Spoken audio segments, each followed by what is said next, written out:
اعوذ باللہ من الشیطان الرجیم بسم اللہ الرحمن الرحیم اتل ما اوحی الیک من الکتاب واقم الصلاۃ ان الصلاۃ تنہی عن الفحشاء والمنکر ولذکر اللہ اکبر واللہ یعلم ما تصنعون۔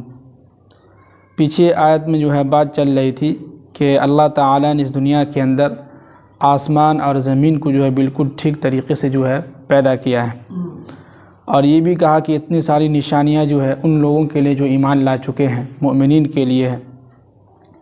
اب آگے جو ہے 21واں پارہ جو ہے شروع ہو رہا ہے، اور 21ویں پارے کے جو پہلے صفحے میں جو ہے پہلی یہ حکم دے رہا ہے کہ اتل ما اوحی الیک من الکتاب واقم الصلاۃ، کہ اے نبی صلی اللہ علیہ وسلم جو کتاب ہم نے آپ پر نازل کیا ہے اس کی آپ تلاوت کیجئے۔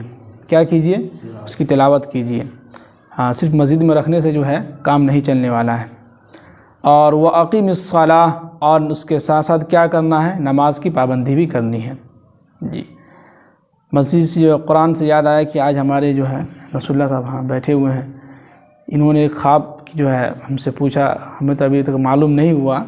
یہ کہہ رہے تھے ہم نے رات خواب میں دیکھا کہ آپ کے گھر کے بازو میں کون ہے؟ غیر مسلم، جو اس نے جو ہے کہا کہ ان کے گھر پہ آ کے کہ جو ہے کہ رسول اللہ صاحب آپ گھر پہ سوئے ہوئے ہیں، مسجد میں دیکھیے جا کے جو ہے کچھ لوگ جو ہے قرآن کو جو ہے وضو خانے کے اس میں جو ہے نیچے دہلا رہے ہیں۔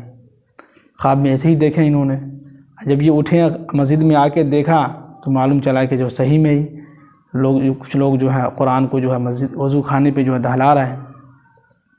تو اس خواب کی تعبیر ہمیں تو نہیں معلوم، لیکن اس سے ہمیں یہ سمجھ میں آتا ہے ایک یہ کہ قرآن صرف رکھنے سے کام نہیں چلے گا، مسجد میں صرف قرآن رکھ دینے سے کام نہیں چلنے والا، اس کی تلاوت بھی کرنی ہوگی۔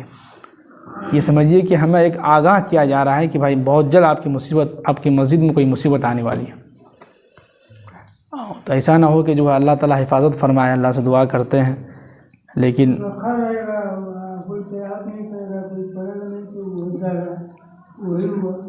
بے حرمتی ہوئی، جس بات یہ ہے کہ قرآن سب جو ہے سمجھیے کہ سب پھٹا اٹھا ہے، کوئی صحیح سلامت تو ہے نہیں، تو اس کی صفائی وغیرہ بھی ضروری ہوتی ہے۔ سب سے اہم یہ ہے کہ قرآن نے جو حکم دیا وہ یہ کہ قرآن پاک کی تلاوت، ایک ہی رکوع ہو، ایک ہی آیت ہو، ایک ہی صفحہ ہو، لیکن اگر ہم کو پڑھنا آ رہا ہے تو ضرور اللہ کے واسطے صبح میں فجر کے بعد جو ہے سو ایک صفحہ ضرور جو ہے قرآن پاک کی تلاوت کر لیا کریں۔ اور آگے اللہ کے نبی صلی اللہ علیہ وسلم کو یہ حکم دیا جا رہا ہے کہ آپ جو ہے اس کے ساتھ ساتھ نماز کی پابندی بھی کیجیے۔ اب جو ہے نماز جب کی پابندی ہوگی تو اس سے کیا فائدہ ہوگا؟ تو قرآن نے آگے بیان کیا ہے کہ ان الصلاۃ تنہی عن الفحشاء والمنکر، بے شک نماز جو ہے بے حیائی اور بری جو ہے کام جو ہے، جو غلط کام ہے اس سے روکتی ہے، برے کاموں سے کیا ہے؟ روکتی ہے۔ تو یہاں پہ تفسیر میں جو ہے علماء کرام اور حدیث کے اندر یہ بات ملتی ہے کہ نماز، جو لوگ نماز ادا کر رہے ہیں، نماز کی پابندی کر رہے ہیں، اس کے باوجود بھی جو ہے وہ کسی اور کام میں جو ہے مبتلا ہیں، کچھ ایسے کام جو قرآن و حدیث کے خلاف کر رہے ہیں، شریعت کے خلاف کر رہے ہیں، تو پھر یہ نماز آپ کا کچھ فائدہ نہیں دے رہا۔ کسی کہنے والوں نے کہا ہے کہ عبادات جو ہے، عبادات کے اثر صرف مسجد کے اندر ہی ہے، مسجد کے باہر اس کے اثرات نظر نہیں آ رہا ہے آپ کے جسم پر، تو وہ عبادت نہیں بلکہ وہ عادت ہے۔ کیا ہے؟ وہ عادت، ایک جو ہے پریکٹیکل ہم کر رہے ہیں، لوگوں کو دکھلانے کے لیے مسجد میں آ گئے، جو ہے نماز کی پابندی کر رہے ہیں۔ نماز کے ساتھ ساتھ آپ کو جو ہے سارے معاملات کو درست کرنا ہوگا۔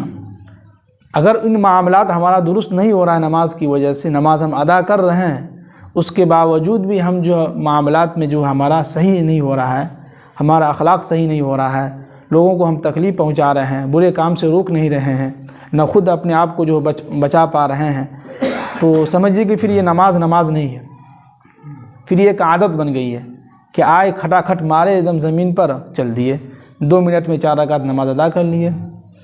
اب دنیا کا کون انسان ہے جو 2 منٹ میں 4 رکعت نماز ادا کر لے بھائی؟ تو پھر کچھ فائدہ نہیں ہے، پھر وہی کوا کی طرح ٹھونگ مارے نکل دیے۔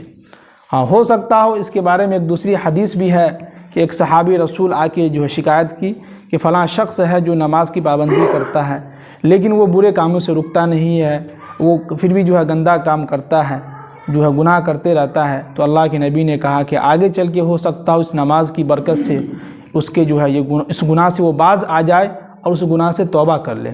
تو ہمیں کسی مایوس نہیں ہونا ہے، اللہ تعالیٰ نے، اللہ کے نبی نے دونوں آپشن رکھا ہے۔ تو ہو سکتا ہے کہ اگر کوئی شخص نماز کی پابندی کر رہا ہے تو اس کی ہم برائی نہیں کرنا ہے، اس کی جو اپریشیٹ کرنا ہے، اس کی تعریف بھی کرنا، ان کو بتلانا بھی ہے، تو نماز آپ جو ہے آہستہ اور آرام سے نماز ادا کیجیے، بس اتنا بول دینا ہے۔ اور آگے فرمائیں کہ وَلَا ذِكْرُ اللَّهِ اکبر، اس دنیا کے اندر سب سے اہم جو چیز ہے وہ ہے اللہ کا ذکر۔ اس کے بعد کیا ہے؟ اللہ کا ذکر ہے۔ تو قرآن نماز کے بعد جو ہے سو تسبیح ہے، سبحان اللہ، الحمدللہ، اللہ اکبر، بہت ساری تسبیح ہیں، سبحان اللہ بحمدہ العظیم، بہت سارے احادیث ہیں اس سے ثابت ہے تسبیح کا، ذکر کا۔ تو ذکر بھی کرنا ہے، ہمیں کیا کرنا ہے؟ اللہ کا ذکر بھی کرنا ہے۔ اور آگے فرمائیں کہ وَاللَّهُ يَعْلَمُ مَا تَصْنَعُونَ، اور جو کچھ بھی تم کر رہے ہو اللہ تعالیٰ کو بخوبی معلوم ہے، اللہ تعالیٰ سب کچھ جانتا ہے۔ اب آگے فرما رہے ہیں کہ وَلَا تُجَادِلُوا أَهْلَ الْكِتَابِ إِلَّا بِالَّتِي هِيَ أَحْسَنُ، کہ اے لوگو تم جو ہے، اے مسلمانوں، یعنی مسلمانوں سے ہم مخاطب ہیں کہ اے مسلمانوں تم اہل کتاب سے جو ہے بحث و مباحثہ نہ کرو۔ اہل کتاب ان لوگوں کو کہتے ہیں جو یہودی اور عیسائی ہیں، ان لوگوں کو اہل کتاب کہتے ہیں۔ تو ان لوگوں سے جو ہے اللہ تعالیٰ حکم دے رہے مسلمانوں کو کہ ان لوگوں سے آپ بحث و مباحثہ، آپس میں جو ہے لڑائی جھگڑے نہیں کرنا ان لوگوں سے۔ الا باللتی ہی احسن، مگر یہ کہ اچھے طریقے سے، کیا ہے؟ اچھے طریقے سے ان سے بات کرنا، اچھے اخلاق سے پیش آنا ہے۔ الا الذین ظلموا منہم، انہی میں سے کچھ لوگ ایسے ہیں جو زیادتی کرتے ہیں، ان کے اوپر کیا کرتے ہیں؟ ظلم کرتے ہیں، ان کے اوپر زیادتی کرتے ہیں، تو ان کی بات کیا ہے؟ وہ الگ ہے۔ کوئی اگر آپ کے ساتھ زیادتی کر رہا ہے تو اس کا مطلب یہ نہیں کہ وہ ہم کو گالی دے رہا تو ہم بھی ان کو گالی دیں، نہیں، بلکہ خاموش ہو جانا ہے، چپ ہو جانا ہے۔ اگر آپ کو جو ہے اس کے گالی میں کوئی اچھی جواب ہے، کوئی اچھا آپ کے زبان میں کوئی جواب آ رہا ہے، کوئی اچھی بات آپ کی ذہن میں آ رہا ہے تو آپ ان کو بول دیجئے، نہیں تو آپ خاموشی سے وہاں سے نکل جائیے۔ اور یہ بھی کہا کہ وَقُولُوا، اور تم سب لوگ کہو کہ آمنا بالذی انزل الینا، جو کتاب ہم پر نازل ہوا ہے، یعنی قرآن پاک، اللہ کے نبی صلی اللہ علیہ وسلم پر جو نازل ہوئی ہے کتاب، اس کتاب پر جو ہم کیا کرتے ہیں؟ ایمان لاتے ہیں۔ اور وَأُنزِلَ إِلَيْكُمْ، اور جو کتاب تمہارے اوپر نازل ہوئی ہے اس پر بھی ہم ایمان لاتے ہیں۔ تو ہم تمام مسلمانوں کا، امت محمدیہ کا ایمان ہے کہ ہم چاروں کتاب پر ایمان لاتے ہیں کہ نہیں؟ ہم کو اس چاروں کتاب پر ماننا ہوگا، توریت ہے، انجیل ہے، زبور ہے، قرآن مجید، ان چاروں کتابوں پر ہمیں ایمان لانا ہوگا۔ قرآن میں حکم دے رہا ہے کہ آپ ان سے کہیے کہ جو آپ کے اوپر جو کتابیں نازل ہوئی ہے، یہودی یا عیسائی جو ہیں، ان سے کہیے کہ ہم بھی اس پر ایمان لاتے ہیں، ہم مانتے ہیں کہ اللہ نے جو ہے آسمانی کتابیں کتنی ہیں؟ 4 ہیں۔ اور آگے فرمائیں کہ وَإِلَٰهُنَا، اور تمہارا جو خدا ہے، وَإِلَٰهُكُمْ، اور ہمارا جو خدا ہے، واحد، وہ ایک ہے۔ کیا ہے؟ وہ ایک ہے۔ ہمارا بھی خدا، تمہارا بھی خدا، دونوں کیا ہیں؟ ایک ہیں۔ وَنَحْنُ لَهُ مُسْلِمُونَ، اور ہم انہی کی فرما برداری کرتے ہیں اور ہم انہی پر ایمان لاتے ہیں، اور ہم سب کیا ہیں؟ مسلمان ہیں۔ آگے فرمائیں کہ وَكَذَلِكَ أَنزَلْنَا إِلَيْكَ الْكِتَابَ، کہ اے نبی صلی اللہ علیہ وسلم، ہم نے قرآن پاک کو آپ کے اوپر اسی طرح نازل کیا ہے۔ اور فَالَّذِينَ آتَيْنَاهُمُ الْكِتَابَ يُؤْمِنُونَ بِهِ، تو جو شخص بھی اس کتاب پر جو ہے، یہ جو کتابیں ہیں اس پر، اس قرآن پاک کی آیت پر اس کی جو تلاوت کرتا ہے اور اس کے اوپر جو نازل کیا گیا ہے، تو یؤمنون بہ، وہ بھی کیا کرتے ہیں؟ ایمان لاتے ہیں۔ کیا کرتے ہیں؟ ایمان لاتے ہیں۔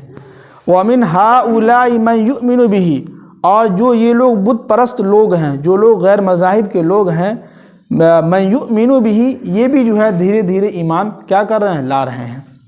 یعنی جیسے قرآن پاک کی آیت نازل ہوتی تھی تو اس زمانے میں جو کافر لوگ تھے وہ سنتے بھی تھے، تو ان کا دل متاثر ہوتا تھا، تو دھیرے دھیرے ایمان میں داخل ہوتے تھے۔ اور آگے فرمائیں کہ وَمَا يَجْحَدُ بِآيَاتِنَا إِلَّا الْكَافِرُونَ، ہماری ان قرآن پاک کی آیت کو وہی انکار کر سکتا ہے جو کافر ہے۔ کیا ہے؟ کافر لوگ ہی اس قرآن پاک کی آیت کو کیا کر سکتے ہیں؟ انکار کر سکتے ہیں۔ تو آپ ذرا سوچیے گا 1 منٹ کے لیے کہ ہم لوگ ہر ایک بات پہ قرآن پاک کی آیت پہ انکار کر رہے ہیں کہ نہیں کر رہے ہیں؟ قرآن نے کیا کہا بیٹی کا جو حق دینے کے لیے، بہن کا حق دینے کے لیے، دے رہے ہیں؟ بولیے، اس پہ سب چپ ہو جاتے ہیں۔ لمبی تقریر کرنے کے تو بہت اچھے ہیں کہ ہم اچھے انسان، اچھے اخلاق کے ہیں، لیکن جب قرآن کی بات آتی ہے، شریعت کی بات آتی ہے تو منہ بند ہو جاتا ہے۔ تو ہم نے انکار کیا نا، انکار کیے تبھی تو ہم اپنے بیٹی کو حصہ نہیں دینا زمین میں۔ اگر ہم مانتے قرآن پاک کی آیت کو اور ایمان لاتے تو ہم ضرور اپنے بیٹی کو حصہ میں جو ہے زمین میں حصہ دیتے، بہن کو حصہ دیتے۔ نہیں دے رہے ہیں اس کا مطلب ہے کہ ہم نے قرآن پاک کی آیت کا انکار کیا ہم نے۔ تو قرآن نے صاف کہا کہ وَمَا يَجْحَدُ بِآيَاتِنَا إِلَّا الْكَافِرُونَ، قرآن پاک کی آیت کو وہی لوگ انکار کرتے ہیں جو لوگ کافر ہیں۔ آگے فرمائے کہ وَمَا كُنْتَ تَتْلُو مِنْ قَبْلِهِ، اے نبی صلی اللہ علیہ وسلم آپ جو ہے اس سے پہلے قرآن پاک کی تلاوت نہیں کر پاتے تھے۔ ظاہر سی بات ہے کہ اللہ کے نبی صلی اللہ علیہ وسلم جو ہے ان پڑھ تھے، جاہل تھے، تو قرآن اسی کی طرف جو اللہ تعالیٰ اپنے نبی سے کہہ رہا ہے کہ آپ اس سے پہلے قرآن پاک کی تلاوت کبھی نہیں کرتے تھے، آپ کو آتا ہی نہیں تھا کچھ۔ اور من کتاب ولا تخطہ بیمینک، اور نہ آپ اس سے پہلے اپنے ہاتھوں سے کوئی کتاب لکھی ہے۔ یعنی قرآن پاک کی آیت، جب بھی قرآن پاک کی آیت نازل ہوتی تھی تو اللہ کے نبی صلی اللہ علیہ وسلم کے ساتھ ایک صحابی رسول رہتے تھے ہمیشہ، عبداللہ ابن مکتوم یا کوئی ایسے صحابی ہے، نام ہمیں یاد نہیں آ رہا صحیح سے، ابو دردہ، وہ صحابی رسول تھے، وہ لکھتے تھے۔ اللہ کے نبی کو نہ لکھنا آتا تھا، نہ پڑھنا آتا تھا، کچھ بھی نہیں آتا تھا۔ کیوں؟ اس کے مقصد بتلا رہا آگے کہ اذا لارتاب المبتلون، تاکہ یہ باطل لوگ جو ہے آپ کے اندر کچھ خامی نہ نکالیں۔ اگر آپ پڑھے لکھے ہوتے، اگر آپ لکھنا جانتے تو یہ کافر لوگ کہتے کہ دیکھو محمد جو ہے رات بھر کتاب کا مطالعہ کرتا ہے، رات بھر لکھتا ہے، صبح ہو کے ہم لوگ کو سناتا ہے اپنے من سے، ہوتا نا؟ کافی لوگ کہتے نا یہ، لیکن نہیں، اللہ کے نبی صلی اللہ علیہ وسلم بالکل ان پڑھ تھے، امی تھے، جاہل تھے، نہ لکھنا بھی نہیں آتا تھا یہاں تک کہ، لیکن اس کے باوجود بھی اللہ تعالیٰ کے ذریعے، اللہ تعالیٰ جو اپنے نبی کے ذریعے سے ان کے اوپر قرآن پاک کی آیت نازل کر رہے ہیں، اور اس کے بعد جب لوگ سنتے تھے کہتے کہ یار کیا واقعی میں کیسا نبی ہے، اتنا فصیح اور اتنی اچھی آواز، اتنے اچھا کلام کیسے پیش کر دیتا ہے، نہ ان کو پڑھنا آتا نہ لکھنا آتا ہے۔ تو یہ بھی ایک کیا تھا؟ ایک معجزہ تھا۔ کیا تھا؟ ایک معجزہ تھا۔ اب آگے کہہ رہے ہیں کہ بل هو آیات بینات، کہ بلکہ حقیقت یہ ہے کہ یہ قرآن پاک کی آیت جو ہے فی صدور الذین، ان لوگوں کے سینوں کے اندر محفوظ ہے، اوت العلم، جس کو اللہ نے علم عطا کیا ہے۔ جتنے بھی حفاظ کرام ہیں، جن کے سمجھیے کہ تمام حفاظ کرام کے سینے میں کیا ہے؟ قرآن پاک محفوظ ہے، یاد کیے ہوا ہے، تو کتنا خوش نصیب انسان ہے بتائیے۔ قرآن نے اس کا بھی تذکرہ کیا ہے۔ تو کہہ رہے کہ بل ہوا آیات بینات، حقیقت بات یہ ہے کہ اس قرآن پاک کی آیت کو فی صدور الذین، ان لوگوں کے دلوں کے اندر اللہ نے جو محفوظ کر دیا ہے، اوت العلم، جس کو اللہ نے علم عطا کیا ہو۔ اپنے من سے بھی کوئی حافظ نہیں بن سکتا ہے۔ ہم لوگ اپنی زندگی میں دیکھے ہیں مدرسے کے اندر ایسے طلباء تھے، ہزاروں کی تعداد میں تھے۔ ہم اپنی بات، ہمارے گاؤں سے جو ہم لوگ مدرسے سے گئے، گاؤں سے مدرسے میں گئے تو 25 ہم لوگ گاؤں سے گئے تھے، 25 لڑکے، ان 25 میں سے 5 بچے حافظ قرآن بنے۔ کتنے بنے؟ 5۔ 20 ابھی جو ہے وہ کوئی مشین کا کام کر رہا ہے، لوم جو چلتا ہے بمبئی وغیرہ میں، اس میں کام کر رہا ہے، کوئی جو ہے کیلا وغیرہ بیچ رہا ہے، کوئی جوس کا دکان کھول لیا ہے۔ اس میں سے 5 بچے حافظ قرآن بنے۔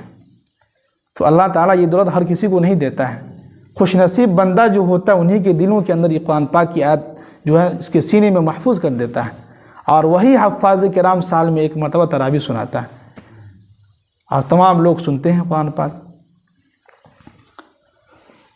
تو اس آیت سمجھیے کہ اس صفحہ کے اندر، اتنے ساری آیت کے اندر اللہ تعالیٰ جو ہے اپنے نبی صلی اللہ علیہ وسلم سے مخاطب ہیں، اور سب سے پہلے حکم یہی دیا کہ آپ قرآن پاک کی تلاوت کریں۔ تو اللہ کے واسطے جن لوگوں کو پڑھنا آ رہا ہو قرآن پاک، تو کم سے کم روزانہ صبح میں جو ہے آدھا صفحہ، 1 صفحہ، 2 صفحہ، جتنا وقت ملے وقت نکال کے تلاوت کر لیا کیجیے مسجد کے اندر بیٹھ کے، یعنی تو گھر کے اندر ہی آپ بیٹھ کے تلاوت کر لیا کیجیے، اس سے اور زیادہ ثواب ملے گا۔ اور اس کے ساتھ ساتھ کیا کرنا ہے؟ نماز کی پابندی بھی کرنی ہے، اور نماز ایسی ادا کیجیے جو ہمیں سکون دے، جس سے ہمارے گناہوں سے، زندگی سے جو گناہ چھوٹ جائے۔ جو شریعت کے جو احکام ہے اس پر عمل کرنے والے بن جائیں. ایسی نماز ہم جو ہے اللہ سے دعا کریں کہ یا اللہ ہمیں ایسی نماز عطا فرما جس میں ہم سکون سے جو ہے نماز ادا کر سکیں, ٹھک ٹھک ٹھک کر کے نہ بھاگنے والا ہوں کہ 2 منٹ میں جو ہے 4 رکعت نماز ادا کر لیں. اللہ تعالی ہم سب کو عمل کی توفیق نصیب فرمائے. آمین. سبحان اللہ بحمدہ سبحانک اللہم.